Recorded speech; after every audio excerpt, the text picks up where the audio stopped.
அஸ்ஸலாமு அலைக்கும் வரஹ்மத்துல்லாஹி பரகாத்துஹு. பிஸ்மில்லாஹிர் ரஹ்மானிர் ரஹீம். அன்பான சகோதர சகோதரிகளே, எல்லாம் வல்ல அல்லாஹ்வின் நல்லடியார்களே, இன்று நாம் காண இருக்கும் தலைப்பு மஹ்ஷரில் மனிதனின் நிலை, கெட்ட மனிதர்களின் நிலை. பூமியில் வாழும் காலத்தில் நாம் எல்லாம் ஓர் இறைவனை ஏற்றுக்கொண்டு நல்ல காரியங்கள் செய்கிறோமா, தீய காரியங்கள் செய்கிறோமா என்று சோதிப்பதற்காகவே அல்லாஹ் நம்மை படைத்திருக்கின்றான். இதை தெரிந்தும் தெரியாமலும் பலர் தமக்கும் சமுதாயத்திற்கும் தீங்கு தரும் காரியங்களை தாராளமாக செய்து கொண்டிருக்கின்றார்கள். பிறர் நலம் மறுத்து சுயநலத்தோடு சுற்றி கொண்டிருக்கின்றார்கள்.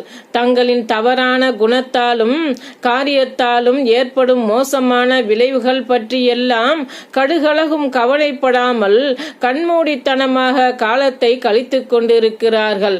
இவ்வாறு